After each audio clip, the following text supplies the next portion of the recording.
The earth fades, falls from my eyes. You stand before me. I know you love me. I know you love me.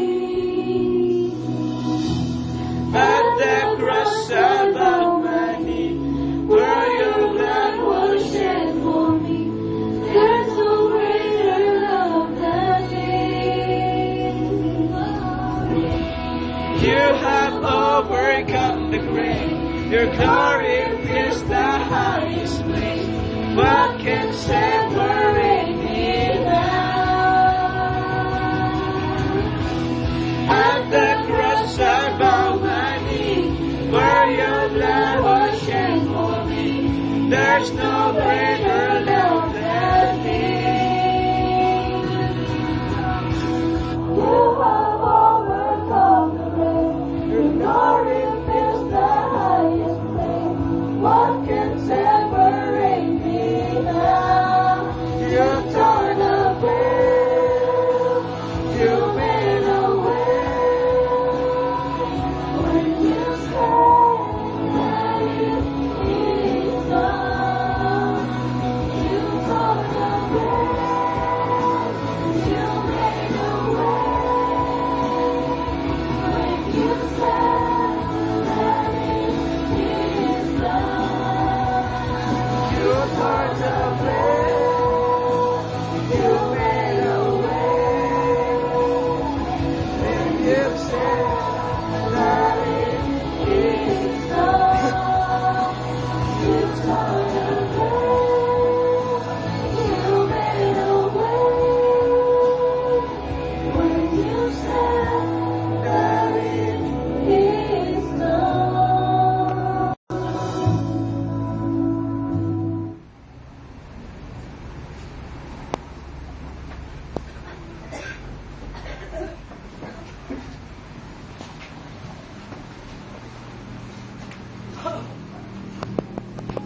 Tayo po yung lahat. Tayo.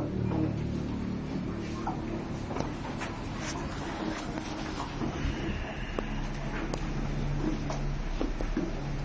First Corinthians, chapter 13, verse 1 to 13. Ang pag-ibig.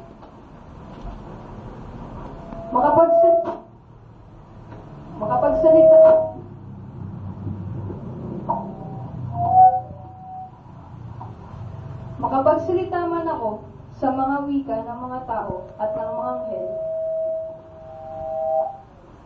kung wala naman akong pag-ibig, para lamang akong batingaw na umaalingaw o pompyang na tumataginting. Kung ako man ay may kakayahang maghayag ng salita ng Diyos at umunawa sa lahat ng hiwaga, kung mayroon man ako ng lahat ng kaalaman at ng malaking pananampalataya, napalilipat ko ang mga bundok. Kung wala naman akong pag-ibig, wala akong kabuluhan. Ipamigay ko man ang lahat kong ari-arian at ialay ko man ang aking katawan upang sunugin. Kung wala naman akong pag-ibig, walang kabutihang maidudulot ito sa akin.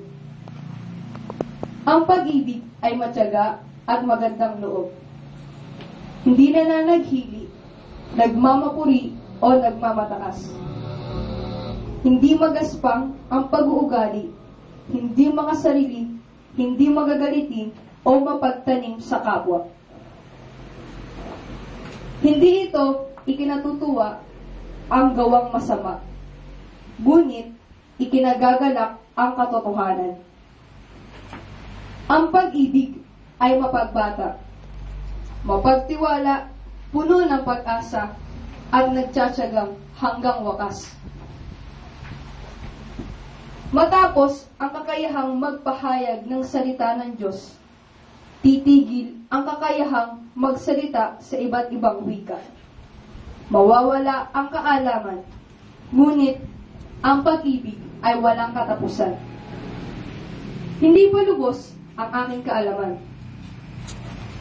at ang kakayahan sa pagpapahayag ng salita ng Diyos. Ngunit, pagdating ng ganap, mawawala ang di ganap.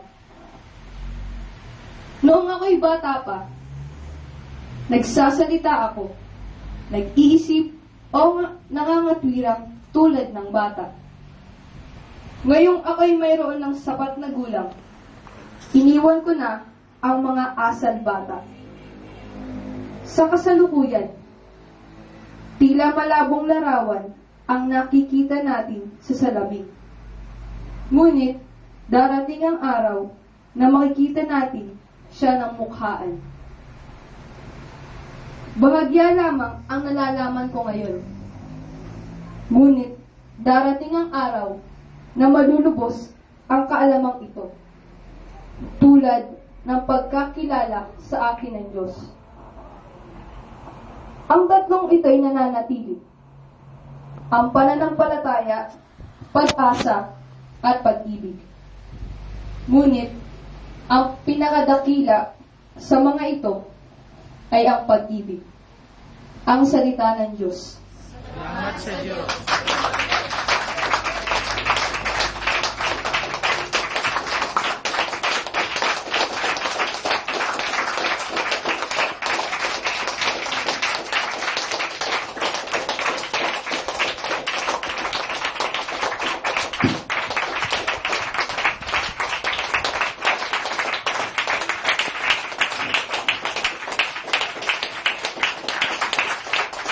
Sama niyo mga mukha nyo kapag pumapalakpak kayo sa Diyos. Huwag niyong iwan yung mga ngiti mo sapagkat ang palakpak ay para sa Diyos. Sama yung mga mukha na yan. Iitin niyo yan sa Diyos sapagkat ang pinapalakpakan niyo ay ang Diyos na narito ngayon. Mararamdaman ng Diyos yung mga palakpak na galing sa puso na may kasamang pag-ibig. Pakilakas. Wala akong marinig.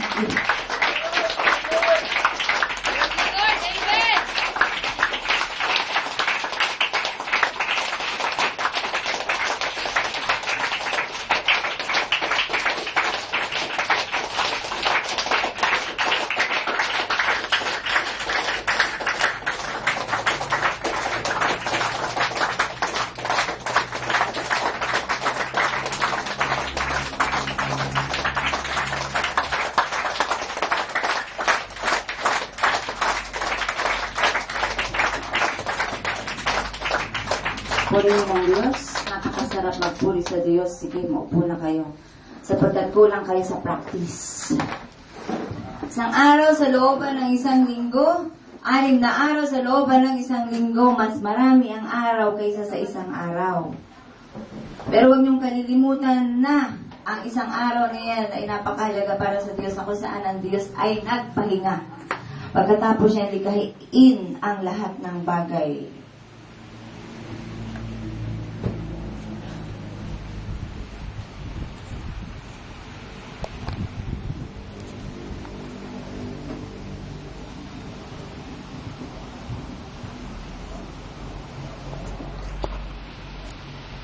Wala akong sasabihin. Magtititigan lang tayo. Sapagkat darating ang araw, titingnan ninyo yung nakatayo.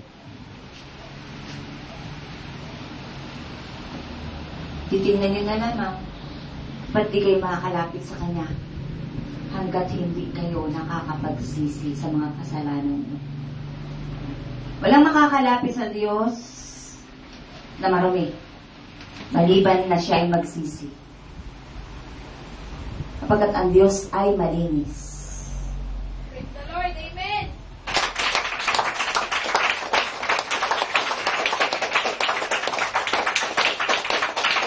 Kaya binibigyan pa ng Diyos ang tao ng pagkakataon na makapagsisi. Kaya ano ang sabi sa inyong narinig na binasa ayon sa salita ng Diyos? Ang pag-ibig ang pinakadakila sa lahat. Praise the Lord. Amen.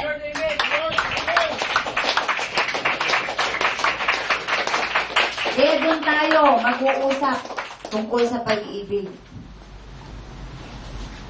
Kung ang pag-ibig ang pinakadakila sa lahat, huwag niyong kalilimutan ang umibig sa kaaway.